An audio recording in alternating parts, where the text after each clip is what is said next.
Okay, thanks everyone for being here.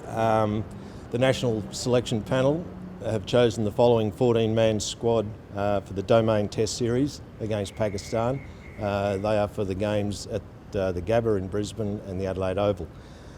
The squad is Tim Payne captain, Cameron Bancroft, Joe Burns, Pat Cummins, one of our vice-captains, Josh Hazlewood, Travis Head, the other one of our vice-captains, Marnus Labuschagne, Nathan Lyon, Michael Nessa, James Pattinson, Stephen Smith, Mitchell Stark, Matthew Wade and David Warner. Happy to take any questions you may have. Why Bancroft? Why does Bancroft get included? Could you tell us through that? Yeah, firstly I suppose I'd touch on 14 men in a squad. Of course, with 2 tests, one in Brisbane and then one in Adelaide, totally different conditions there with a pink ball test and being a day-night.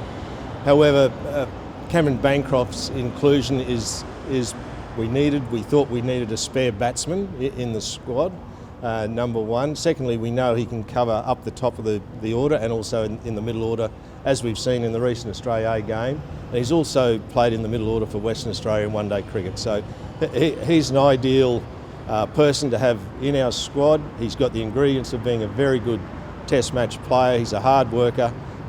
He was left out, of course, in England after a couple of test matches, but he's had the bit between the teeth. He's worked very, very hard in his game, and the improvement in his game is quite noticeable. So we're trying, of course, as well to keep a core group of players together, in particular those that perform so well in the Ashes series in England. Is this an indication that you're selecting an effective concussion sub? If you lose a player in a game, you're going to have someone on standby for every test now on. That was a thought when we chose this squad and the enlarged squad. That was a thought, but the main thought was to continue to develop that squad mentality that we started in England. And Will, what could you tell us about his situation? Was he in the team and then said he didn't want to be in it, or when did the conversation happen? Sure, no, we hadn't chosen the side at that stage, and it's a very unfortunate happening for him once again. He's a great player. He's going to be a very, very good player, but obviously the timing just wasn't quite right for him at the moment, and then of course he made the call to make himself unavailable. Would he have been in the squad had he been? That's a hypothetical. We hadn't chosen it yet, but he was certainly a contender. There's no doubt. There were some shots at the end of the game, I think, being was that consoling, or was that he might be in the team at the end of the match? Do you know what that was? No, I don't. I didn't actually see that, so I shouldn't comment on that.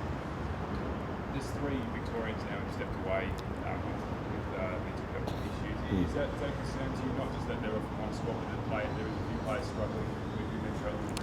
Sure, it's a good question, and look, seriously, I'm not qualified to talk too much about mental health, but it is a subject that's coming to the fore more and more, not just in our sport, but in other sports and in life in general. So I think we should be quite proud and pleased that our players in our sport are comfortable coming out and talking about it. But other than that, I don't see it as a coincidence. It's just happening more and more in everyday life.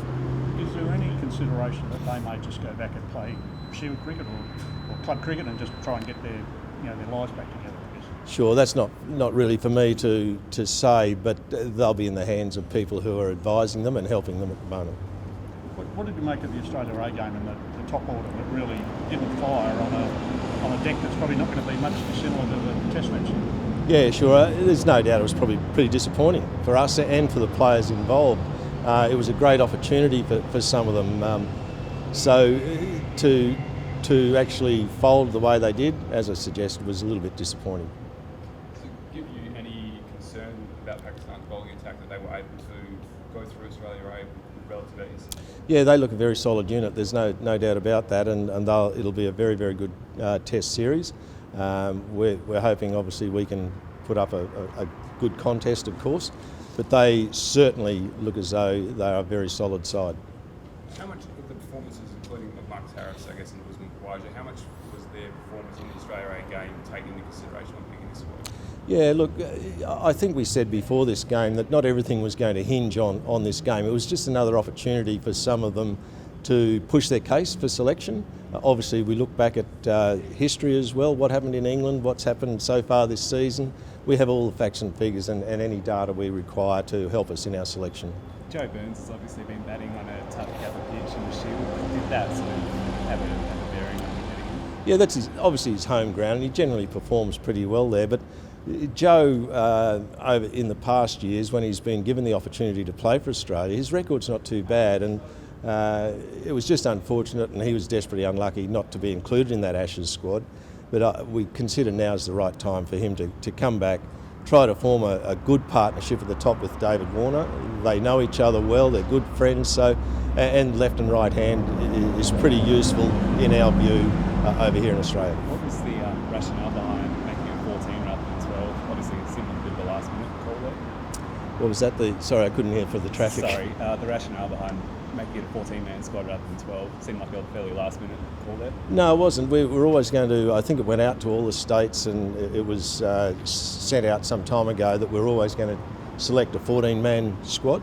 And as I suggested before, with the two test matches back to back and very close together, different conditions, we feel a 14-man squad can cover both venues. You talked about that core group of players putting it together. Is Cameron Bancroft really someone that is in your long-term opinion? We'd like to think so, yeah. There's no doubting that. As I suggested, he has the ingredients to be a very good test player. He just has to put the performance on the board when he's given that opportunity. But everything else about him is the sort of thing that Justin Langer and the selection panel want from a player.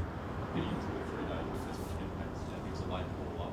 If he doesn't have that 49 on first innings, does he get a selection for this 14-man squad? Difficult and hypothetical question. He has been chosen.